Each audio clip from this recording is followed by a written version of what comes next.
Hello అండి. అస్సలాము అలైకుం. నమస్తే. Good morning. How are you all? ఎలా ఉన్నారండి అందరూ? I hope your all doing great. So, ఇంకా మన ఛానెల్‌లో వచ్చేసి డైలీ వ్లాగ్స్ ఉంటాయి. అండ్ నా లైఫ్ స్టైల్ ఎలా ఉంటది అవన్నీ చూపిస్తూ ఉంటాను. షాపింగ్‌కెళ్ళినప్పుడు అది కూడా చూపిస్తూ ఉంటాను. అండ్ బిజినెస్ వైస్ మాకు మైగ్రా స్టడీ కన్సల్టెన్సీ సర్వీసెస్ ఉంది. మేము యూఎస్‌కి టీచర్స్‌ని అండ్ ఐటీ ప్రొఫెషనల్స్‌ని పంపిస్తూ ఉన్నామనమాట. నిన్ననే హెచ్-1బీ సీజన్ అయిపోయింది. కొంచెం అలా కూర్చోవడానికి టైం దొరికిందనమాట. We were very busy. And చాలామంది హెచ్-1బీకి ఎప్పుడైతే టీచర్స్ ఎస్పెషల్లీ రిజిస్టర్ చేసుకుంటూ ఉన్నారో, వాళ్ళు చాలామంది అడిగారనమాట, మేడం జే1 ఎప్పుడు స్టార్ట్ చేస్తారు అనేసి. సో, ఇంకా ఫైనల్‌గా జే1 అయితే ఇప్పుడు స్టార్ట్ చేస్తున్నామండి. అండ్ మీకు జే1 వీసా అంటే ఏంటి? అసలు ఎందుకు జే1 వీసా అంత పాపులర్ అయింది? హెచ్-1బీకి, జే1కి అసలు డిఫరెన్సెస్ ఏంటి? ఇవన్నీ కూడా ఏమీ తెలియని వాళ్ళకి కూడా ఈజీగా అర్థమయ్యేలా చెప్తాను. సో, యాక్చువల్‌గా ఏంటంటే మనలో చాలామంది యూఎస్‌కి వెళ్ళి జాబ్ చేయాలి అన్న యాస్పిరేషన్స్ ఓన్లీ ఐటీ వాళ్ళకే ఉంటాయి అని అనుకుంటూ ఉంటారు. కానీ టీచర్స్ కూడా అక్కడికి వెళ్ళి జాబ్ చేయొచ్చు. ఆ విషయం చాలామందికి తెలీదు. లాస్ట్ టైం నేను హెచ్-1బీ సీజన్ స్టార్ట్ అయినప్పుడు రిజిస్ట్రేషన్స్ ఓపెన్ అనేసి వీడియో పెట్టాను. అప్పుడు చాలామంది is it true? Is it true? అనేసి చాలామంది మెసేజెస్ పెట్టారనమాట. నాకే అనిపించింది ఏంటి ఎవరికీ తెలీదా ఇది అని. ఎనీవే 2009లో నా పరిస్థితి కూడా అలానే ఉండే. మా brother and sister in law ఇద్దరు అప్పుడు చెప్పారనమాట, మేము జే1 మీద యూఎస్‌కి షిఫ్ట్ అవుతున్నాము, అక్కడికి వర్క్ మీద వెళ్తున్నాము అంటే వి వర్ సర్ప్రైజ్డ్. టీచర్స్‌కి కూడా ఇలా ఉంటదా అనేసి. అంటే అప్పటికి మేము యూఎస్‌లో ఉన్నాము. సో, అలా కొద్దో గొప్పో యూఎస్ మార్కెట్ గురించి తెలిసి ఉండి కూడా మాకు కూడా తెలీదు టీచర్స్ వెళ్ళొచ్చు అనేసి. సో, ఇంకా ఇప్పటికీ కూడా చాలా మందికి తెలీదనమాట. సో, టీచర్స్ వెళ్ళొచ్చండి. హెచ్-1బీ మీద వెళ్ళొచ్చు, జే1 మీద కూడా వెళ్ళొచ్చు. చాలామందికి జే1 ఎక్కువగా తెలుసనమాట. ఎందుకంటే అది కొంచెం చాలా ఇయర్స్ నుంచి ఉంది. సో, అలానే వాళ్ళ ఫ్యామిలీస్‌లో ఎవరైనా ఇంతకుముందు వాళ్ళ ఫ్రెండ్స్ కానీ, కజిన్స్ కానీ వెళ్ళుంటే వాళ్ళు జే1 మీదే వెళ్లారు కాబట్టి, ఎప్పుడైతే మేము హెచ్-1బీ ఓపెన్ చేసామో రిజిస్ట్రేషన్స్ అప్పుడు చాలామంది అడిగారు, జే1 అయితే బెస్ట్ కదండీ అనేసి. మేము వాళ్ళకి ఎక్స్‌ప్లెయిన్ చేసాము. హెచ్-1కి, జే1కి డిఫరెన్సెస్ అవన్నీ. సో, చాలామంది ఇంకా హెచ్-1కి అప్లై చేసుకున్నారు. లాటరీ ఫైలింగ్ అయిపోయింది. అండ్ ఫైనల్లీ ఇవాళొచ్చేసి నేను అసలు జే1 వీసా అంటే ఏంటి? ఎందుకంత పాపులర్? అండ్ ఎందుకు హెచ్-1 మీద కొంచెం ఎడ్జ్ ఎక్కువ ఎందుకుంటది జే1కి? ఇవన్నీ గూడా చెప్తా మీకు. సో, ఫస్ట్ ఆఫ్ ఆల్ ఏంటంటే మీరు టీచర్ అయ్యి ఉండాలనమాట. And just you need to have those aspirations అంతే. మనకి ప్యాషన్ ఉన్నప్పుడండి మనకి ఇన్ఫో ఎక్కడి నుంచి వచ్చినా మనం తీసుకుంటాము. Will act according to the info and ప్రాపర్‌గా మనం వర్క్ చేసేసి ఈ వీసా అనేది చేంజ్ చేసుకోవచ్చనమాట. ఫస్ట్ థింగ్ ఏంటంటే మనకి గట్టి రిజాల్వ్ కావాలి. ఎలాగైనా సరే వెళ్ళాలి, ఒక కొత్త ఎక్స్‌పీరియన్స్ తీసుకోవాలి అనేసి. సో, ఫస్ట్ వచ్చేసి అసలు జే1 వీసా అంటే ఏంటంటే cultural exchange visa, non immigrant visa అనమాట. సో, కల్చరల్ ఎక్స్‌చేంజ్ వీసా అంటే ఏంటంటే, యూఎస్ వాళ్ళు వేరే కంట్రీకి, వేరే కంట్రీ వాళ్ళు యూఎస్‌కి ఇలా టీచర్స్ వెళ్ళి ఒక కొత్త ఎక్స్‌పీరియన్స్ తీసుకోవడము, ఒక కొత్త కల్చర్‌లో వర్క్ చేయడము, దానికోసం చేసిన వీసా అనమాట. జే1 అంటే నాట్ ఓన్లీ ఫర్ టీచర్స్, యాక్చువల్‌గా వేరే ప్రొఫెషనల్స్ కూడా వెళ్ళొచ్చు. ఇది ఓన్లీ ఫర్ జనరల్ నాలెడ్జ్ చెప్తున్నా. సో, ఎవరైనా నర్సెస్ కానీ, లేదంటే షెఫ్స్ కానీ ఎవరైనా వెళ్ళొచ్చనమాట. టీచర్స్ కూడా వెళ్ళొచ్చు. సో, మేము చేసే ప్రాసెస్ వచ్చేసి ఫర్ టీచర్స్. సో, జే1 వీసా ఏంటంటే ఏ కంట్రీ నుంచి అయినా గానీ యూఎస్ఏకి వెళ్ళి మీరు కొన్ని ఇయర్స్ అక్కడ వర్క్ చేసి మళ్ళీ వాళ్ళ కంట్రీకి వెళ్ళిపోవచ్చు. అలానే యూఎస్ఏ వాళ్ళు గూడా వేరే కంట్రీస్‌కి వెళ్ళొచ్చనమాట. సో, అట్లా కల్చరల్ ఎక్స్‌చేంజ్ వీసా అంటారు దీన్ని. సో, హెచ్-1 కంటే గూడా కొద్దిగా ఈజీగా ఉంటది ఈ ప్రాసెస్. అందుకని చాలామంది దీనికోసమే అడుగుతూ ఉంటారనమాట. నేనిప్పుడు ఫస్ట్ ఏం చేస్తానంటే అసలు ఎలిజిబిలిటీ ఏంటి అనేది చెప్తా. ఎలిజిబిలిటీ ఏంటి? ఎక్స్‌పీరియన్స్ ఎంతుండాలి? ఏజ్ ఎంతుండాలి? అండ్ ఏ స్టేట్స్‌లో మనం ఈ జే1 చేసుకోవచ్చు? సాలరీ ఎంతుంటది? అండ్ ఇంటేక్ ఏంటి? హెచ్-1కి మీరు చూసారు గదా! అసలు మార్చ్ 24థ్ is a cut off day అనమాట. ఆ తర్వాత ఇంక మనం లాటరీ ఫైల్ చేయడానికి ఉండదు. అలానే అక్టోబర్ నుంచి ట్రావెల్ చేయాలి హెచ్-1బీకైతే. సో, జే1కి అలా ఏమన్నా ఉంటుందా? డిపెండెంట్స్ ట్రావెల్ చేయొచ్చా? ఎన్ని ఇయర్స్ అక్కడ ఉండొచ్చు? ఇవన్నీ గూడా చాలా సింపుల్‌గా ఎక్స్‌ప్లెయిన్ చేస్తాను. సో, ప్లీజ్ ఈ వీడియోని ఎక్కడ గూడా స్కిప్ చేయకుండా చూడండి. So, first of all eligibility. Graduate అయ్యుండాలి. బీఈడీ మస్ట్ అండి. బీఈడీలో మెథడాలజీస్ వచ్చేసి మ్యాథ్స్, స్పెషల్ ఎడ్యుకేషన్, ఆర్ సైన్స్లో కూడా ఫిజిక్స్, కెమిస్ట్రీ, బయాలజీ. సో ఇవన్నీ ఉండాలి అని కాదు, మ్యాథ్స్ అండ్ ఇంగ్లీష్ ఉండొచ్చు మీకు, బయాలజీ అండ్ ఫిజిక్స్ ఉండొచ్చు. సో ఇట్లా కాంబినేషన్లో ఉండొచ్చు, కానీ 2 మెథడాలజీల్లో ఒకటి మాత్రం ఇప్పుడు నేను చెప్పిన సబ్జెక్ట్స్లోంచి ఉండాలన్నమాట.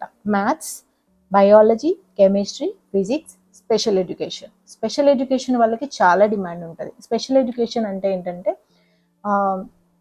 స్పెషల్ చిల్డ్రన్ ఉంటారు కదా, ఛాలెంజ్డ్ కిడ్స్, ఆటిజం కానీ అట్లా డిస్లెక్సియా ఇలాంటివి ఉన్న కిడ్స్కి టీచ్ చేసేవాళ్ళు అనమాట. వాళ్ళకి చాలా మంచి డిమాండ్ ఉంది. సో ఇంకా ఎక్స్పీరియన్స్, మినిమం 2+ years ఎక్స్పీరియన్స్ ఉండాలండి. And also one more thing, మీ దగ్గర పాస్పోర్ట్ లేకుంటే ఎలా అనేసి ఎవరికైనా డౌట్ వస్తే, హర్రీ ఏమీ లేదండి. మీరు రిజిస్టర్ చేసుకొని ప్రాసెస్ అంతా చేస్తూనే పాస్పోర్ట్ కూడా అప్లై చేయొచ్చు. మినిమం అది. సో మ్యాక్సిమం మీరు ఎంత ఎక్స్పీరియన్స్ ఉంటే అంత బెస్ట్. కానీ అట్లీస్ట్ మినిమం ఒక 2+ years అయినా సరే ఇంగ్లీష్ మీడియం స్కూల్లో టీచ్ చేసిన ఎక్స్పీరియన్స్ ఉండాలి. చాలామంది ఏంటంటే మేము తెలుగు మీడియం చదువుకున్నాము ఓకేనా అనేసి అడుగుతూ ఉంటారు. ఎందుకంటే ఇప్పుడు I spoke to almost hundreds of teachers అండి. చాలా మందితో మాట్లాడాను నేను H1B మేము స్టార్ట్ చేసిన దగ్గర నుంచి. అందరిది ఇది మేజర్ క్వశ్చన్ అనమాట. ఎందుకంటే నాది తెలుగు మీడియమే. సో మనం ఎవరైతే 90s కిడ్స్ ఉన్నారో మనం ఎక్కువగా గవర్నమెంట్ స్కూల్స్లో తెలుగు మీడియంలోనే చదువుకున్నాం కాబట్టి ఇప్పుడు వాళ్ళు 40sలో 50sలో ఉండి ఇప్పుడు మేము ఎలిజిబుల్లా, మేము వెళ్ళొచ్చా అని ఇది మోస్ట్ కామన్లీ ఆస్క్డ్ క్వశ్చన్ అనమాట. వెళ్ళొచ్చండి, మీరు తెలుగు మీడియం చదువుకున్నా పర్వాలేదు, కానీ మీరు ఇంగ్లీష్ మీడియం పిల్లలకి టీచ్ చేస్తూ ఉండాలి. సో అదైతే క్రైటీరియా బాగానే మ్యాచ్ అవుతుంది. బికాస్ ఇప్పుడున్న స్కూల్స్ అన్నీ కూడా majority of the schools English మీడియమే కాబట్టి 2+ years టీచింగ్ ఎక్స్పీరియన్స్ కంపల్సరీ ఉండాలన్నమాట. అలానే మీకు బిఎడ్లో ఏ మెథడాలజీస్ ఉన్నాయో టీచింగ్ ఎక్స్పీరియన్స్ కూడా అందులోనే ఉండాలి. ఇప్పుడు మీరు బిఎడ్లో మ్యాథ్స్ చేశారు, టీచింగ్ ఎక్స్పీరియన్స్ కూడా మీకు మ్యాథ్స్లోనే ఉండాలి. మళ్ళీ ఇంగ్లీష్లో, సోషల్లో అలా ఉండకూడదు, మ్యాచ్ అవ్వాలన్నమాట. ఓకే, అలానే ఈ H1లో చాలా మందితో మాట్లాడిన తర్వాత వచ్చే ఇంకో క్వశ్చన్ ఏంటంటే డిస్టెన్స్ ఎడ్యుకేషన్ ఓకేనా అనేసి. కంప్లీట్లీ ఓకే అండి, అదొక గుడ్ న్యూస్. అసలు ఏ యూనివర్సిటీనైనా కానీ వాళ్ళు వ్యాలిడ్గానే తీసుకుంటారనమాట. Distance education is okay. And age, male అయినా ఫీమేల్ అయినా పర్లేదు. లాస్ట్ టైం నేను ఈ H1B వీడియో చేసినప్పుడు ఏజ్ మెన్షన్ చేయడం మర్చిపోయా. ఆ తర్వాత I got so many calls, అందుకే మర్చిపోకుండా ఇప్పుడు మెన్షన్ చేస్తున్నాను. 55 years వరకు అయితే సేఫ్ అండి. అండ్ ఆల్సో యాక్చువల్గా ఏజ్ మ్యాక్సిమం ఏజ్ లిమిట్ అనేది ఉండదు, కానీ ఏంటంటే మేము అలా పెట్టుకున్నాము ఒక 55, 57 వరకు ఓకే. ఎందుకంటే మళ్ళీ మీకు వీసాలో ఎలాంటి ఇష్యూ రాకుండా ఉండాలి అనేసి. సో సేఫ్గా వెళ్ళిపోవచ్చు 55, 57 మ్యాక్స్. మేల్ అయినా ఫీమేల్ అయినా పర్లేదు. మన దగ్గర అయితే చాలామంది ఫీమేల్ టీచర్స్ సెలెక్ట్ అయ్యారు H1 స్పాన్సర్ ఇంటర్వ్యూస్లో. సో ఇంకా యూఎస్ఏలో ఏ స్టేట్లో మనం J1 అనేది అప్లై చేయొచ్చు. చాలా స్టేట్స్ J1ని సపోర్ట్ చేస్తున్నాయండి. మొన్న మనం H1Bకి మొత్తం ప్రాసెస్ చేసాం కదా, అది వచ్చేసి జార్జియా స్టేట్ అనమాట. జార్జియాలో అందరూ ఇంటర్నేషనల్ టీచర్సే ఉంటారు దాదాపు, either H1B are J1. So H1Bగా అయితే అక్కడే మేము ప్రాసెస్ చేస్తున్నాము. సో J1 జార్జియాలో ఉంది, సౌత్ క్యారోలినా, నార్త్ క్యారోలినా, ఇలా చాలా స్టేట్స్లో ఉందన్నమాట. సో డిఫరెంట్ స్టేట్స్కి మనం అప్లై చేయొచ్చు, మల్టిపుల్ స్టేట్స్కి అప్లై చేయొచ్చు. శాలరీ ఎంత ఉంటుంది ఆన్ యావరేజ్ చెప్తున్నా నేను, irrespective of subject or your experience, on average ఒక $60,000 to $70,000 US per year. $60,000 to $70,000 US per year ఉంటుంది. And also it depends on the state అనమాట. జనరల్గా అక్కడ శాలరీ ఎలా అంటే స్టేట్ బట్టి ఉంటుంది. అండ్ ఆల్సో దాని మీద మళ్ళీ మనకు ట్యాక్సెస్ ఉంటాయి, ట్యాక్సెస్ కూడా స్టేట్ బట్టి ఉంటాయి. లైక్ మీరు జార్జియాని తీసుకుంటే 9% ట్యాక్సెస్ ఉంటాయి అన్నమాట. సో అది ఆన్ యావరేజ్. మ్యాథ్స్ వాళ్ళకి కొద్దిగా ఎక్కువ ఉండొచ్చు, ఎక్కువ ఎక్స్పీరియన్స్ ఉన్న వాళ్ళకి కొద్దిగా ఎక్కువ ఉండొచ్చు. సో నేను యావరేజ్ చెప్తున్నాను. ఎనీవే మీరు వచ్చి మమ్మల్ని కలిస్తే ఆఫీస్లో డెఫినెట్గా will give you lot of information. మీరు ఏ క్వశ్చన్ అయినా అడగొచ్చు, will answer all your questions. And intake అనేది చాలా ఇంపార్టెంట్. J1 వీసా ఎందుకు ఇంత పాపులర్ అయింది అంటే, మీరు H1B వీసానే తీసుకుంటే మనకి లాటరీ ఉంటుంది అనమాట. Everyone should go through that lottery అనగానే మన వాళ్ళందరూ కూడా మేడం నాకు అంత లక్ లేదండి, నాకు రాదు, ఆ లాటరీలో రాకపోవచ్చు అనేసి చాలామంది అన్నారు నాతో. చాలామంది ఏంటి 99.9% అదే అన్నారనమాట. సో యా మనకి కొంచెం డౌట్స్ అనేవి ఉంటాయి కదా. బట్ J1లో ఒక గుడ్ థింగ్ ఏంటి అంటే లాటరీ అనేది లేదు. H1లో మేము చాలా మందికి కన్విన్స్ చేసాము, మీరు అలా అనుకోకండి, ఏమో మనకి రావచ్చేమో అనేసి. సో ఆ భయం కూడా అసలు లేకుండా ఉంటుంది అనమాట. ఇందులో అసలు లాటరీ కాన్సెప్టే లేదు, లాటరీలోకి వెళ్ళాల్సిన అవసరం లేదు.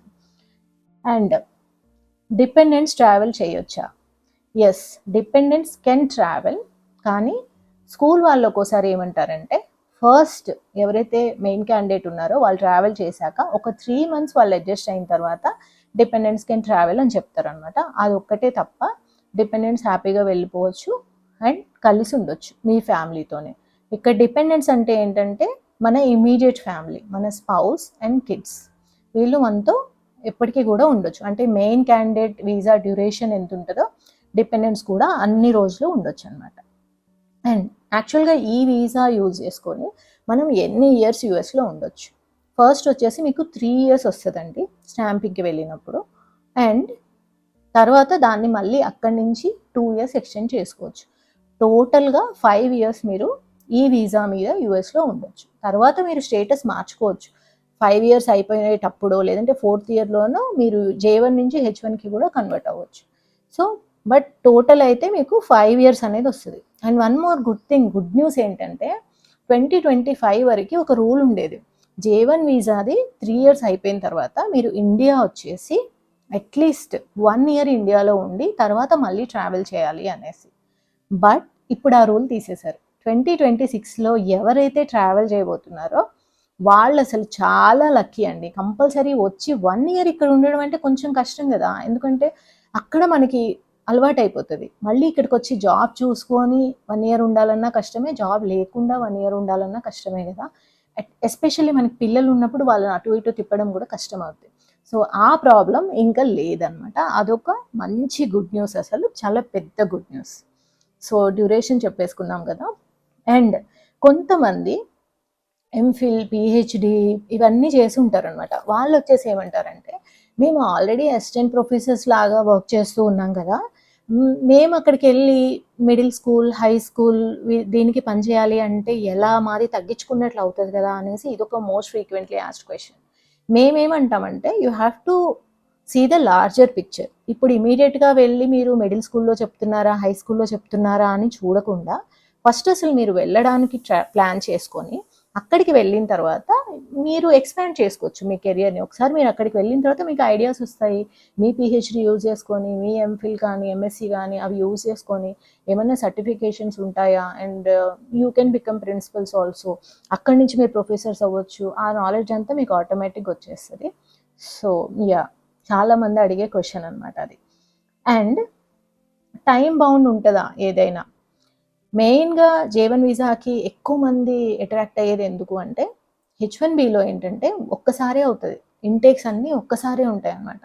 లైక్ ఇప్పుడు 2025 H1ది అయిపోయింది ఫైలింగ్, నిన్నటితో అయిపోయింది. సో మళ్ళీ నెక్స్ట్ మార్చ్లోనే ఫైలింగ్ అవుతుంది H1కి. ఈ మధ్యలో మళ్ళీ వెళ్ళడానికంటూ ఉండదన్నమాట. సో మార్చ్లోనే ఫైలింగ్ అవుతుంది. బట్ J1కి అలా కాదు. మీరు ఒక్కసారి J1 వీసాకి రిజిస్టర్ చేసుకొని స్కూల్ ప్రిన్సిపల్ ఇంటర్వ్యూ అటెండ్ అయ్యి ఉంటే వాళ్ళు ఎప్పుడు అక్కడ వేకెన్సీ ఉంటే అప్పుడు రమ్మంటారు, మీరు వెళ్ళిపోవచ్చు అనమాట. So there is no restriction, మీరు ఇప్పుడే ట్రావెల్ చేయాలి, అప్పుడే ట్రావెల్ చేయాలి అని ఏమీ ఉండదు, ఎప్పుడైనా కూడా వెళ్ళొచ్చు అనమాట. అందుకే J1 వీసా అంత పాపులర్ అయింది. అలానే H1లో ఏంటంటే మనకున్న ఆ లాటరీలో 65,000 స్లాట్స్ ఉంటాయి. అందులో మనం అందరితో పోటీ పడుతూ ఉంటాం అనమాట, ఐటీ వాళ్ళతో, అన్ని ప్రొఫెషన్స్తో. బట్ ఇందులో లాటరీ లేకపోవడం వల్ల ఏంటంటే ప్రాబబిలిటీ చాలా ఎక్కువ ఉంటుంది. అందుకని J1 వీసా చాలామంది మా దగ్గర కూడా వెయిటింగ్ అనమాట, మ్యామ్ H1 కంటే కూడా మేము J1కే వెళ్తాము అనేసి. సో H1లో వచ్చేసి కొన్ని అడ్వాంటేజెస్ ఉంటాయండి. ఎందుకంటే J1 వీసా ద్వారా వెళ్ళిన వాళ్ళు మళ్ళీ H1 కన్వర్ట్ అవ్వాలి, ప్లస్ H1లో 6 years వస్తుంది. అందుకని మేము ఏం చేసామంటే, మా దగ్గరికి ఎవరైతే వచ్చారో వాళ్ళకి జెన్యూన్గా చెప్పాము, మీరు ఎలాగో వచ్చారు కదా H1కి అప్లై చేసేయండి, ఇప్పుడు ఎలాగో H1 సీజన్ నడుస్తుంది, సో లేదు అనుకుంటే you can apply for J1 అనేసి అన్నీ చెప్పాము ట్రాన్స్పరెంట్గా. సో కొంతమంది H1, J1 రెండింటికి అప్లై చేసుకున్నారు, కొంతమంది J1 కోసం వెయిట్ చేస్తా అన్నారనమాట, ఎవరైతే స్ట్రిక్ట్గా లాటరీ వద్దు అనుకున్నారో. సో అలానే ఖర్చు కూడా H1Bతో పోలిస్తే కొంచెం తక్కువ అవుతుంది అనమాట J1కి. అందుకు కూడా చాలామంది మన తెలుగు స్టేట్స్లో J1 కావాలి అనేసి అడుగుతారు. సో ఐ థింక్ నేనైతే దాదాపుగా మొత్తం కవర్ చేసేసాను అసలు J1 వీసా గురించి. నో లాటరీ అండ్ 100% ఛాన్సెస్ అని అయితే మనం చెప్పలేము, అలా చెప్పకూడదు కూడాను. ఎప్పుడు ఎలా రూల్స్ చేంజ్ అవుతాయో తెలియదు కదా. 99% అయితే జాబ్ వచ్చే ఛాన్సెస్ ఉంటాయండి. 99% సేఫెస్ట్ వీసా అనమాట ఇది. సో అదండి, J1 వీసా గురించి అన్నీ కవర్ చేశానని అనుకుంటున్నా. అండ్ మా మైగ్రా స్టడీ కన్సల్టెన్సీ సర్వీసెస్లో ఇప్పుడు J1 వీసా రిజిస్ట్రేషన్స్ ఓపెన్ అయ్యాయి. మేము ఇప్పుడు H1 అంతా అయిపోయి ఫుల్ ఫ్రీగా ఉన్నాము. మోస్ట్లీ మా ఫోకస్ మొత్తం ఇంకా J1 మీదే ఉందన్నమాట. సో మీరు ఏం చేయొచ్చు అంటే, మీ క్వెరీస్ని ఇప్పుడు మీరు వెళ్ళాలనుకుంటున్నారు, మీ దగ్గర ఒక బేసిక్ రెజ్యూమ్ ఉందనుకోండి, దాన్ని కింద కనిపిస్తున్న ఫోన్ నెంబర్కి పంపించేసేయండి, వాట్సాప్ చేయండి. That is the easiest process అనమాట. ఒక్కసారి మమ్మల్ని కాంటాక్ట్ అయితే మేము చెప్తాము మీరు ఎలా వెళ్ళొచ్చు, మీకు ఎంత ఖర్చు అవుతుంది, స్టార్టింగ్ ఎంత ఖర్చు అవుతుంది, వీసాకి ఎంత ఖర్చు అవుతుంది, అసలు ప్రాసెస్ ఏంటి. అండ్ మధ్య మధ్యలో మీకు కొన్ని ఎవాల్యుయేషన్ కానీ సర్టిఫికేషన్ ఎగ్జామ్స్ కానీ అట్లాంటివి కూడా ఉంటాయి. ఎవ్రీథింగ్ ఎవ్రీ స్టెప్ నేనే ఎక్స్ప్లెయిన్ చేస్తాను. So don't worry about that. And also ఇంకొకటి ఏంటి అంటే, మన H1లో మొత్తం ఈ ప్రాసెస్ అయిపోయిన తర్వాత చాలామంది టీచర్స్ వచ్చేసి మేము ఒక ఫీడ్బ్యాక్ చెప్పాలనుకుంటున్నాము, మీరు మమ్మల్ని రెజ్యూమ్స్ తయారు చేసి ఇమ్మన్నారు, సో దానివల్ల మాకు చాలా ప్రాబ్లమ్స్ అయ్యాయి, మేము చేయలేకపోయాము అనుకున్నట్లు. అలానే చాలా టైం కూడా పట్టింది. ఈసారి J1కి మీరే ఇవ్వండి ఆ సర్వీసెస్ అనేసి. సో మీరు మీ రెజ్యూమ్ బాగుందా బాగాలేదా అవేమి ఆలోచించకండి, అది యూఎస్కి పంపించము మేము. మీరు జస్ట్ మా నాలెడ్జ్ కోసం, జస్ట్ మీరు గ్రాడ్యుయేషన్ అయిపోయిందా, ఎప్పుడు అయిపోయింది, అండ్ బీఎడ్లో మీ మెథడాలజీస్ ఏంటి, ఎక్స్పీరియన్స్ ఉందా. సో ఇప్పుడు మీరు అక్కడికి వెళ్ళిన తర్వాత టీచ్ చేయాల్సింది 6th grade to 12th grade. So దానికి మీరు సూట్ అవుతారా. ఇప్పుడు సపోజ్ మీరు ఇంటర్మీడియట్ చెప్తున్నారు అనుకోండి, we will put you for 11th and 12th అనమాట. సో 6th నుంచి 12th వరకు ఇప్పుడు మనకున్న ఓపెనింగ్స్. సో దానికి మీరు సూట్ అవుతారా, ఇవన్నీ చూడడం కోసం మాత్రమే. తర్వాత మేము మీ రెజ్యూమ్ని మాడిఫై చేసి యూఎస్ఏకి తగ్గట్లుగా తయారు చేస్తాము. సో ఇంకా రిజిస్ట్రేషన్స్ అయితే ఓపెన్ అయిపోయాయి, మీరు వచ్చేసి మొత్తం డీటెయిల్స్ కనుక్కోవచ్చు. అయితే ఈ ఫోన్ నెంబర్ ఉంది కదా, దానికి మాత్రమే వాట్సాప్ చేయండి. అన్నెసెసరీగా మీరు ఏదో ఈమెయిల్ ఐడి, కనిపించిన ఈమెయిల్ ఐడికి అలా చేయకండి. ఎందుకంటే J1 ప్రాసెస్ అంతా ఒకే చోట ఉండాలి అన్నట్లు మేము ఇలా స్ట్రీమ్లైన్ చేస్తున్నాము. ఎవరి రెజ్యూమ్ కూడా మిస్ అవ్వద్దు అనేసి వాట్సాప్ చేసేయండి, మేము చూసేసి కాల్ బ్యాక్ చేస్తాం. మీకు మొత్తం ఖర్చు ఎంత అవుతుంది ఇదంతా కూడా చెప్తాం. Every step, each and every step కూడా చెప్తామన్నమాట. సో అదండి, H1కి అయితే మైండ్ బ్లోయింగ్ రెస్పాన్స్ వచ్చింది and all are very happy. And ఇంకా J1 వీసాకి అయితే చాలా డీటెయిల్స్ మేము రెడీగా ఉన్నాం, waiting for your resumes. Okay అండి, ఫోన్ నెంబర్ నోట్ చేసుకోండి. మా ఆఫీస్కి కూడా మీరు ఎప్పుడైనా రావచ్చు అనమాట. అమీర్పేట్లో ఉంది, 302 మెరిడియన్ ప్లాజా, అమీర్పేట్. లాల్బంగ్లో ఉంది కదా, దాని పక్క బిల్డింగ్లోనే బ్యాంక్ ఆఫ్ బరోడా ఉంటుంది, కింద 3rd ఫ్లోర్లో మా ఆఫీస్ ఉంటుంది అనమాట. మైగ్రా స్టడీ కన్సల్టెన్సీ సర్వీసెస్. మీరు హ్యాపీగా వచ్చేయచ్చు, నేను ఉంటాను, మా టీం ఉంటారు, మనం కూర్చొని మాట్లాడుకోవచ్చు. అండ్ ఇంకా ఫోన్ నెంబర్ ఎలాగో ఇస్తున్నా నేను, ఇది నా బిజినెస్ నెంబర్. సో మీరు వాట్సాప్ కూడా పెట్టొచ్చు అనమాట. వేరే ఊర్లో ఉన్న వాళ్ళైనా పర్లేదు, ప్రాసెస్ మొత్తం ఆన్లైన్లోనే ఉంటుంది. మీరు కంపల్సరీ ఆఫీస్కి వస్తేనే మీ ప్రాసెస్ స్టార్ట్ అవుద్దని ఏం లేదు, ప్రాసెస్ స్టార్ట్ చేసేస్తాము. మీరు ఎప్పుడైతే హైదరాబాద్ వస్తారో అప్పుడు కూడా ఆఫీస్కి వచ్చి కలవచ్చు, మనం వీడియో కాల్స్లో కూడా మాట్లాడవచ్చు, వెబినార్స్ కూడా కండక్ట్ చేస్తాము. ప్రతి step every day I will be with you till you travel I will be with you. So no worries, మీకు ఎలాంటి క్వశ్చన్స్ ఉన్నా కానీ పోస్ట్ చేయండి, లేట్ చేయకండి. ఎందుకంటే ఏదైనా ఒకటి అవ్వాలి అంటే మనం ఫాస్ట్గా యాక్ట్ చేయాలి దాని మీద. అలానే ఫస్ట్ వచ్చిన వాళ్ళకి ఎక్కువ వెబినార్స్ అటెండ్ అయ్యే అవకాశం కూడా ఉంటుంది అనమాట. సో H1లో ఫస్ట్ ఎవరైతే మాతో జాయిన్ అయ్యారో వాళ్ళు ఎక్కువ రోజులు మాతో ఉన్నారు, ఎక్కువ క్లాసెస్ తీసుకున్నారు, అండ్ మేము ఎవ్రీథింగ్ చెప్తాము. ఇప్పుడు J1కి వచ్చేసి మొత్తం ప్రాసెస్ స్ట్రీమ్లైన్ చేస్తున్నాము. We will teach you how the American culture is, we will teach you how the American curriculum will be, అసలు సిలబస్ ఏముంటుంది, యూఎస్లో ఎలా ఉంటుంది లైఫ్, ఎవ్రీథింగ్ మీకు క్లాసెస్ ఉంటాయి అనమాట. No worries. సో ఇంగ్లీష్ కూడా మేము ట్రైన్ చేస్తాము, అమెరికన్ ఇంగ్లీష్ని ఎలా డీల్ చేయాలి, ఎలా లిసనింగ్ ఎలా ఉండాలి, అండ్ స్పీకింగ్ ఎలా ఉండాలి, ఎవ్రీథింగ్ మీరు చేయాల్సిందల్లా సింప్లీ మమ్మల్ని కాంటాక్ట్ అవ్వడమే. So please do contact us. మీ ఫ్రెండ్స్ అండ్ ఫ్యామిలీలో ఎవరైనా టీచర్స్ ఉండి ఇలాంటి గోల్డెన్ ఆపర్చునిటీ కోసం వెయిట్ చేస్తున్నట్లయితే వాళ్ళకి ఈ వీడియోని ఫార్వర్డ్ చేయండి. వీ నెవర్ నో, ఒక చిన్న ఇన్ఫో వల్ల మన లైఫే మారిపోతుంది. సో ఓకే అండి, మళ్ళీ నెక్స్ట్ వీడియోలో కలుద్దాం. Take care, bye. అన్ని డీటెయిల్స్ డిస్క్రిప్షన్ బాక్స్లో ఉంటాయి, టాప్ కామెంట్లో ఉంటాయి, phone number I'll give whether here or here. Okay then, take care, bye.